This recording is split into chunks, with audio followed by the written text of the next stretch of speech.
Welcome to Stress Mess, a stressless podcast where the chaos is real, the caffeine is strong, and swearing sometimes happens, and that's okay. I'm Samantha Elizabeth, health and wellness coach, chronic overthinker, and proud BFFs to stress itself. Here we're ditching perfection, embracing unfiltered real talk, and making mindset shifts that might just keep us from screaming into the void. Let's get messy. On this episode, I'm joined by Elvia de Garza Morales, co-founder of DLG Research, to talk about something she's witnessed firsthand through her work with consumers, the stress people carry but don't talk about. We dive into how culture, family, gender expectations, and even gratitude can shape the way we express or don't express what we're feeling, particularly for Hispanic men. We also talk about how vulnerability and strength aren't opposites, and how simply creating a safe space for someone to talk can make a difference. Let's talk about it. Hi, Elvia. Welcome to the Stress Mess podcast. Oh my gosh, it's been a long time since I've actually recorded a podcast. So I'm like, I don't even remember. Do I know how to do this stuff? I bet you do. I bet you do. Well, thank you for having me, Samantha. I'm excited to be here. I'm so excited to have you because you have such an important topic that I would love to discuss because I think it has a lot to do.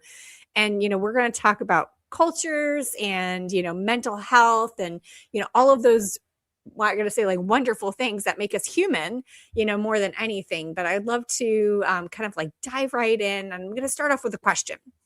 So, well, first of all, tell us about yourself. Yes. And then let's dive in.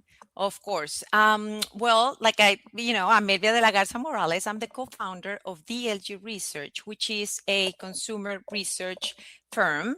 We specialize in the Hispanic and multicultural consumer. And what that means is that we help brands understand consumers, not only what they buy, but the reason behind their decisions, the emotional drivers that drive these purchases. Yes. Yeah. And through this work, we obviously end up talking about people's lives and what they carry, what they struggle with, and often the stress they don't talk about. Yeah. What do you think is like the number one thing that you find as a struggle as far as like consumer behavior?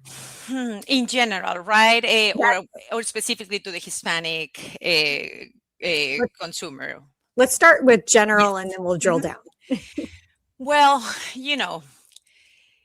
since we talk about products and services, usually the struggle that often comes to the surface right away is financial struggles, right? They start talking about money and issues and affordability and all of that. So, that comes top of mind, especially when talking about products and services. Yeah, definitely. And I can say that, I see a lot of that too, even with, people that I'm proposing my services to, is that I do find, some people, of course, struggle with the money. And I know that there's also this like view of money too. Like I grew up really poor. And so like the view of money is that money is scarce and, we have to be tight all the time. And then we have to, make sure that we're watching every single penny. And I kind of grew up that way. And so like, I still kind of look at it that way. But then I also see like other entrepreneurs that are just like money, and, they're so like free and to talk about money and they don't shy away from the subject of money. So I do find that it's like a stark contrast from like how I grew up and, how I was raised, to now and the I guess the world that we're in, of entrepreneurs and, small businesses. Definitely. And even I think with the younger generations, the way that kids talk about brands and money, and I mean it's almost scary. And I mean I remember growing up, and I probably you felt the same experience or you live the same experience, but I was really not thinking about brands, especially not expensive brands, or you would think, but I don't know, it was not part of your everyday life. But now my kids are into the Lululemon and it's all brands and expensive brands, but it's part of their lives. And I guess, I mean, in a way, we struggle with that Yep. because we were brought up differently. Even if we can afford them, it's kind of like, you are 16, you shouldn't buy that 120 sweatshirt, right? And things like Yeah. that, right? Yeah. Exactly. There's this huge concept, and my Yes. kiddo just had a birthday and got some money for his birthday, and that's one thing that is looking at the dollar amount and going, "Wow, that's a lot of money," and thinking, and he's being smart about it. He's kind of parceling it out, so he's not like he blew it on one big thing, but as he needs things or wants things, I should say, Yes, I yes. give him his needs. Obviously, his wants, are from his birthday money, and so that's one thing I'm noticing, that he's actually being smarter about it. Like, I think if Yes. I was a kid and I had that much money, I'd be like, "Oh, what's the biggest thing I can buy?" But, of course, money was scarce, for I me, know. Yeah, yeah, yeah, you yeah, know. yeah, yeah. No, but talking about that, also kids also with so many access to information, Yeah. well, I'm generalizing, but I'm thinking of my son specifically. Like he loves to learn about finances, and I mean, he's only 15, and he's like, "Mom, can I invest some money?" And I'm like, "Okay, yeah, it's part of the process. I'm glad you are coming to me, or actually to his dad." Very young, but he's interested in that, and I think that is wonderful. And he actually tells me, "Mom, this is a subject that should be taught in school. Yeah. It's very useful." And oh, do I agree with that? Yeah, I completely agree with that. I think that there's definitely a deficit of information, that is not presented in schools, like how to do your taxes, Yes, like things that exactly. you do, because like, even parents, could teach their kids, but the thing is that where did they learn? I mean, they learned from somebody else, and it's like passed Mhm. down information, And some you know. parents are not good at it. Yeah. So, Oh, yeah. what are the kids going to learn? Yeah, I mean, definitely. There's a lot of opportunity there in schools, I think. But Yes, that's definitely. subject for another podcast, I guess. Yeah, yeah, definitely. I'm gonna say, I do know a lot of nonprofits that go around to schools to be able to educate students, on different things, Mhm. including what we're gonna talk about, mental health, Oh because yeah. that's something that is definitely not taught in schools. We're taught the ABCs and the one, two, threes, but, there's the basic information, but we're not taught about ourselves in a lot of Mhm. cases. Yeah, there's sex ed, but, that's something like completely different. And I do notice like this, because my kiddo did say this, that the boys were not paying attention during female reproductive sexual education, but the same thing with the girls were not paying attention during the boys, because they were paying attention to like, how do I know my body? Mhm. And it's the same thing too when we talk about like mental health, and potentially different genders, and the spectrum of genders too, Yes. that we often don't pay attention Mhm. to what would be not our chosen gender, I suppose, as far as mental health. No, definitely. And I mean, in talking about mental health, and Mhm. I do focus groups and individual interviews, so I get to talk a lot with consumers, and I see a huge difference between men and women and talking about their feelings, right? I mean, Yeah. in every project, of course, we start talking about products or services, but to get to the juice, we talk about personal stuff, and I Yeah. start asking personal questions that might be simple, but men, as they start getting comfortable, Mhm. I can almost see how they are processing this information live. It's like Yep. as if they hadn't talked about it ever with anyone. And that is, it's something that even though it happens often, it doesn't stop surprising me. Yeah. And I can see that women in general, they share their feelings with their friends, with their Yep. moms, with their kids. But men, you have to dig. And once they get in that safe space and they start sharing, you can see the physical reaction, their body language, and Mhm. all of that, that tells me that they don't do this often. Yeah. Yeah, very true. And I find it funny because I do have I have a lot of guy friends, and Mhm. that's one thing that I will always ask them is they're working on a project, or they're telling me something, and I'll say, "How do you feel about that?" And they'll do that pragmatic approach of, "Well, this is what's going on," and they'll give me the facts, right? But I'm like, "No, I want to know, like, how do you feel about it? Are you excited about it? Like, are you disappointed? Like, I want to know the feeling, behind what is driving you Yes. in that particular project, rather than what's going on in the project. Don't tell me the what, Yeah, tell me. and it's almost as if you were speaking another language sometimes, right? I mean, Yeah, it's like, what do right. you mean? What are you talking about? But once you get them talking, you can see the impact that that can have and Yes. how that is processed. Because at the end of the day, what is not shared or what is not expressed can build up, inside and be Yes. a heavy load on your shoulders, I think. Yeah, and that could be in many different people, depending Mhm. on your personality type or depending on the Yes. situation, that could come out in several different ways. It could come out in a stress. I know for me, when I'm stressed, I become very nice, like like overly nice. Like people will see, like, when if I like walk up to you and go, "Hi, how are you today?" And like, "Oh my gosh, let me get that for you," and everything. I'm stressed, like Oh, that's kind of wow, what wow. a person Okay, like that is interesting. I don't like yell or anything. Like, I just become overly nice because I think like that's gonna kind of like mask my stress somehow.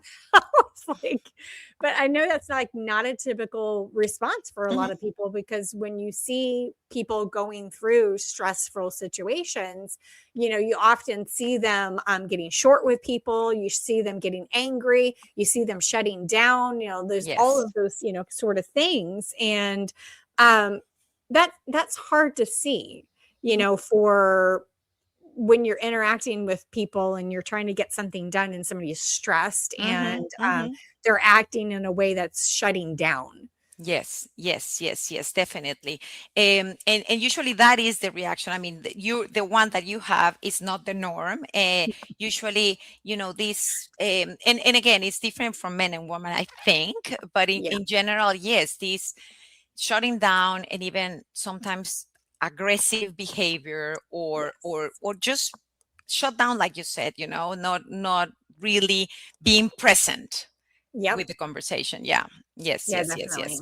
And when I do focus groups or interviews, they are not necessarily stressed at that time, right? It's Mhm. when I get to talk about different things, um, about their personal lives, about their struggles, and Mm. when I try to, get to understand, fully understand the person, that they and both men and women start talking about what worries them and what keeps them up at night and all of that. Yeah. Um, but like I was telling you earlier, it is very interesting how men process it in the moment. It's like, oh, I didn't know I was feeling this. And very often I see that teary eye or the long pauses or how the voice get cut.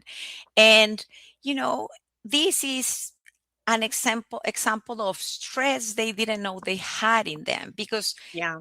they were not aware at Yeah. all of the existence of this. Yes, yes. But as times goes, it creates a heavy load. And I can see as the conversation progresses how that person, like I said, it's not necessarily that they are mad when they start. No, it doesn't have to be like that. They are Right. normal, polite people and that are having a conversation. But then at the end, you see the body language that is like, oh my God, I just released some tension.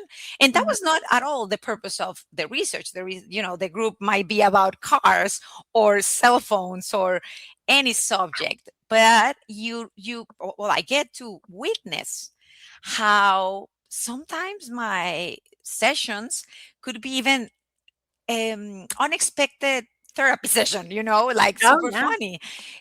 But it happens. And even though my clients objectives are always the priority, I Mm. love when this happens because I know how important it is to have that safe space to talk about your feelings and emotions, even in the most unexpected places like a focus group, right? So it is very important.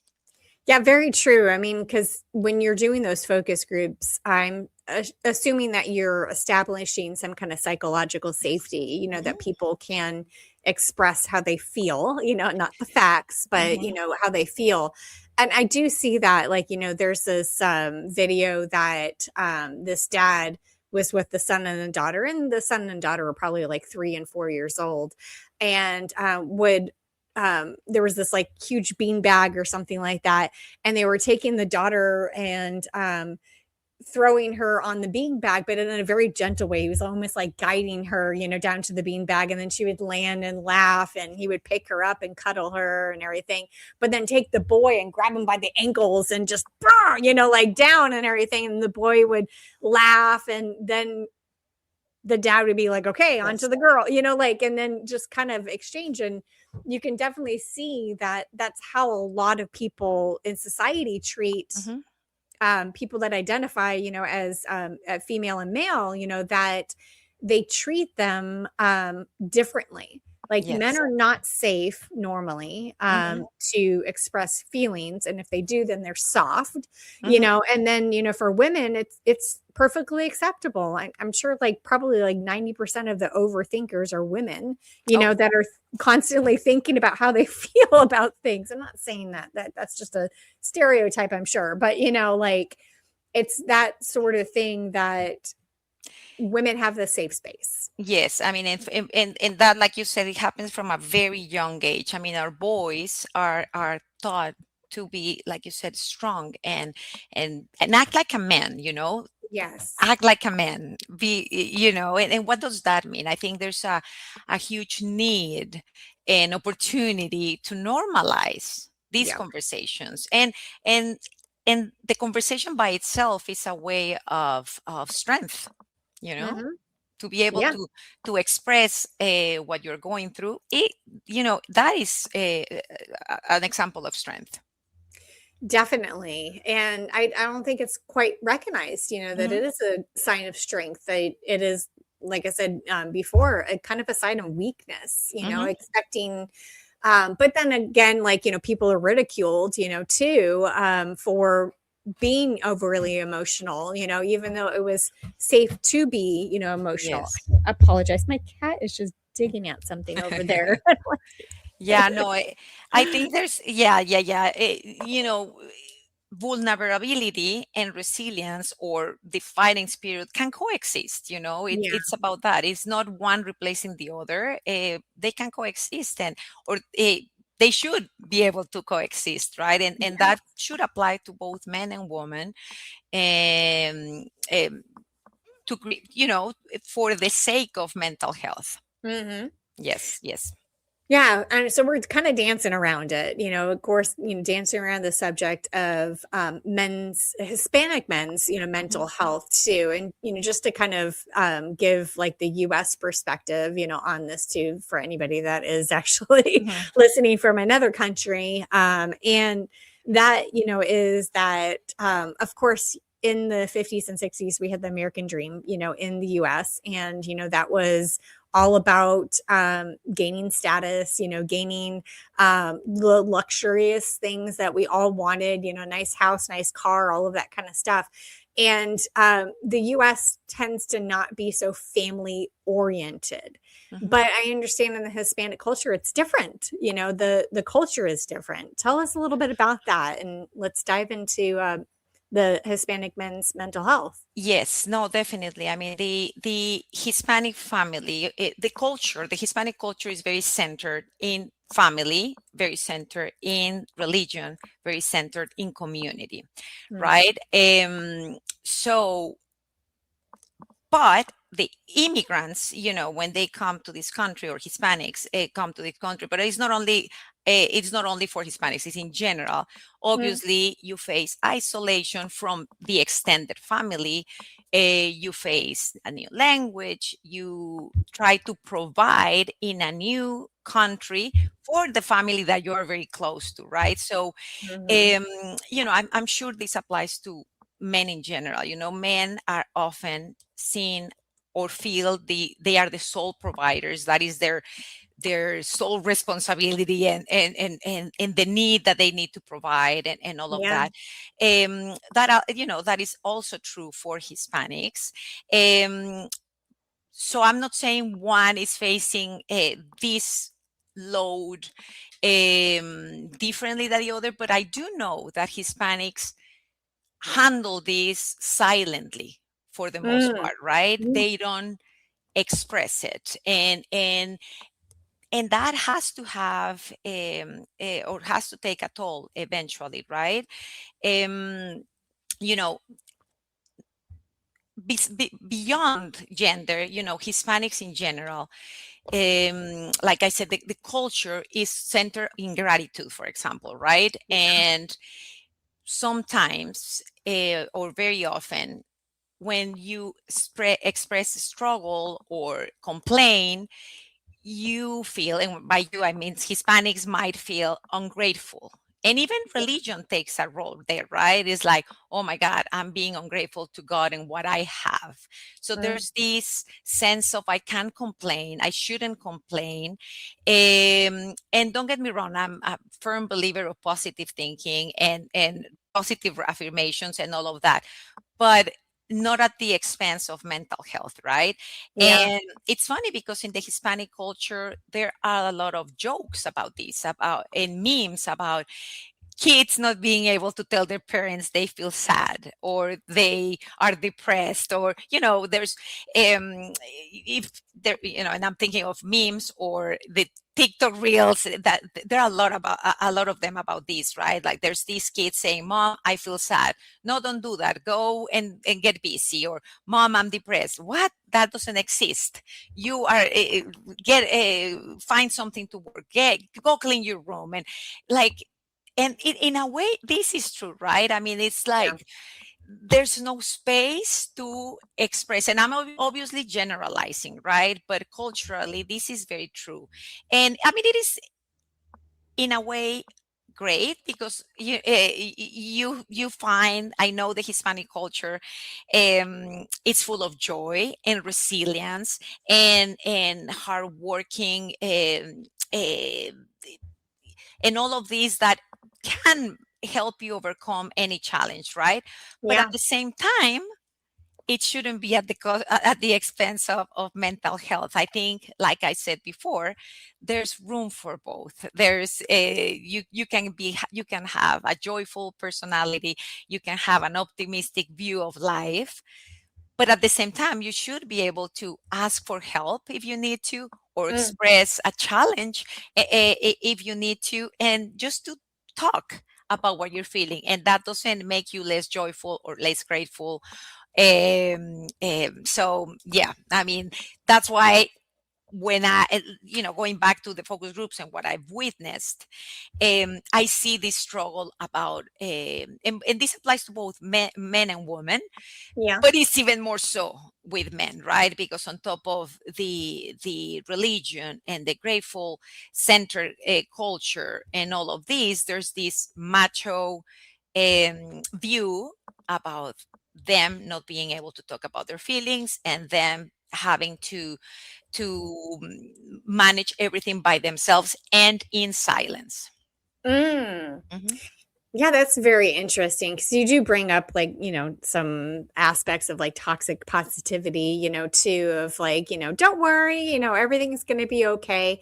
And that's almost like a barrier, if you will, to being able to help people to open up to their feelings, to be able to have that safe space, because if somebody's gonna shut them down and maybe not validate their Mhm. feelings, but Mhm. of course, they don't wanna validate them too much, because if somebody is feeling depressed and they are having suicidal ideation and everything, of course, you don't wanna, like, sink down with them or anything like that. Of course, you wanna try to bring them out of that, but, there is, like, clinical depression, and then there's Mhm. like seasonal depression. Yes. There's, different types of depression and everything. And so, what do you find, like, as far as like the Hispanic culture, as far as like being able to um, express that like within their families versus like the external to their family? Do you see a difference there? Well, again, talking about men and women, a woman, they do express it with friends. Like in groups, what I've observed is that they say, well, I was talking to my friend about this or that. It's something that they talk Mhm. with their moms, if they have them here. Uh, but men, very often, they don't even talk about this with their partners. Yeah. I mean, with their friends, not even think about it, but not even with their partners. So that's where the struggle is, right? Mhm. And like I said, very often they don't even know they have these feelings inside. Um, if, and I know this because when I ask and ask and ask, and I create this safe space for them, and they Yeah. start talking about it, I can, it's kind of like a realization of their feelings, live as we talk. Hmm. Yeah, that's good. So what is that when they have that realization of their feelings and everything, what do you find the most useful from that within your research? The most useful for them, I mean, really, oh, you mean, are you asking how to create that safe space, or what is useful for them once they Yeah. Well, let's talk about how to create that safe space, and Mhm. let's talk about what that looks like after you create the safe space and they actually open up. Yes. What do you find, from that? Well, basically, as a focus group moderator, as an interviewer, I listen with no judgment. And that is key, right? Yeah. It's a matter of not necessarily agreeing with them, it's just listen to what they have to say. Mm. And asking questions, not giving up at the first, how are you? Good, bad. You don't stop there. Like Yeah. you were saying earlier, not really tell me what you're really what you're going what's going on behind the product objectives, or whatever. It's just asking questions and providing a judgment-free environment. That's Mm. really all it takes, right? And it might not be and I'm thinking outside the focus group, with a friend or with your brother or with your sons. It might not be an easy thing to do from one day to another. It might take practice. Mhm. uh, but I guess it is very important to provide for anyone, and especially for the boys in your life, or for the men in your life, that safe space, with no judgment, and with simply being there asking questions. Mhm. Yeah. Yeah, definitely. Well, that's good. And so what do you find like within your research, when you finally do get men to open up, and especially Hispanic men, to open up, what do you find is the most beneficial, from all of that? Well, awareness is power, right? Yeah. I can think of so many stories, so many. I don't know. One that is coming to my mind is, I was talking to this group of men, and I asked them in particular, what does it mean to be far away from the rest of your family, right? Mm, And they started talking, and I say they because as one starts talking on, it's like a snowball of ideas, right? People start like, oh my God, I feel the same. Oh my God, I'm experiencing the same situation. But from that particular group, one thing that came out that really stuck to me, it was all about the wives. They were like, oh my God, if I was living in Mexico or in El Salvador or in Guatemala, I would be the sole providers, then hang out with my friends, and really not see a lot of my family. But here my wife works as well, and I need to help her, and she needs to help me.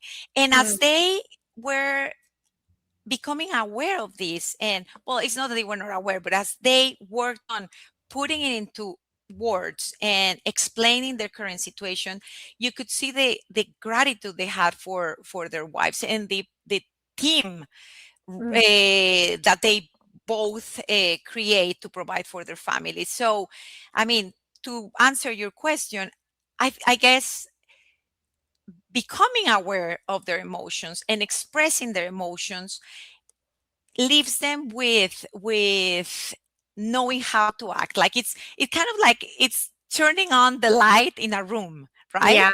And seeing things as they are. Yeah. And I don't know, maybe obviously I cannot know what they did afterwards because I talk about that and then I end up talking about products and I move away perhaps from the emotional parts. But Mhm. you know, I can almost imagine that the following days, or they notice these things and now they are aware and they recognize them and they can be um, grateful for them or they can address them if they are challenges. Awareness, I mean, being aware of your emotions is the first step for everything. Yeah. Yes. Mhm. Yeah, exactly. Awareness. Awareness is the first step. And recognizing, Yes. and Mhm. accepting, those Definitely, are always the definitely. So first yeah, I mean, help. like I said, it's not that I don't know what they do afterwards, but in the Mhm. moment, Yeah. I can see how they become aware of their emotions, they express them, and in many cases, like I said, with a teary eye or something, they acknowledge them and they continue the conversation, and Mhm. the most beneficial thing I think and I hope is that they know that they express their feelings and nothing happened. They are still Yeah. alive, they are not any weaker, they can still provide for their family.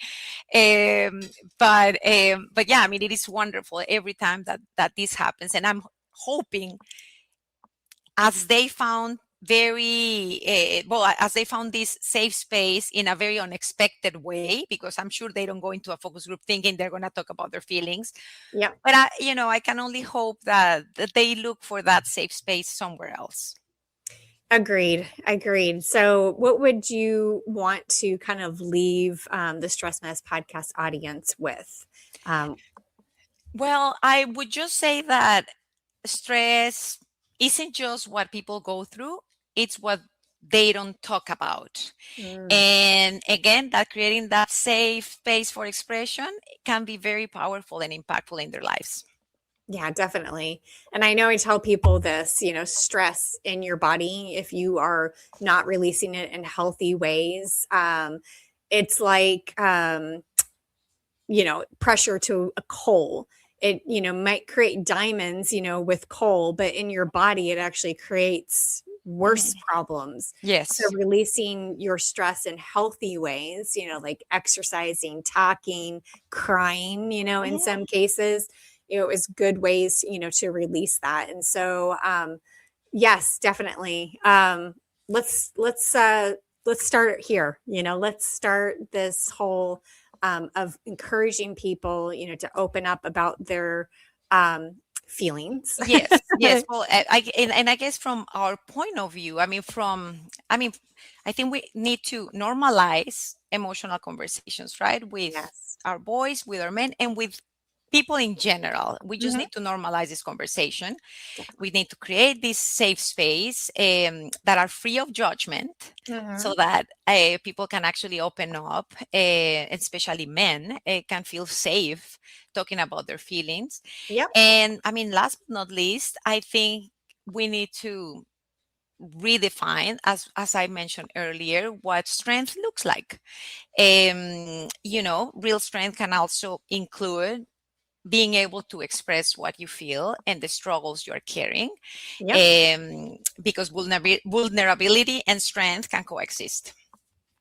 Definitely. Well, good. Yes. Well, thank you so much. Thanks for bringing all of your wisdom, to the podcast, and being able to kind of help us to open our eyes, to hopefully it's opened some people's eyes, to this subject a little bit more. So, thank you for being on the podcast. I really appreciate it. Yes.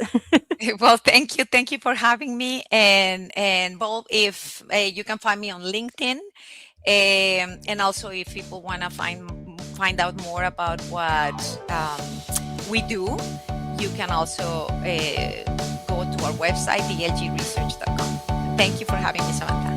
Wonderful. I will put that all in the show notes. Thank you so much. I appreciate it. Bye-bye. Bye.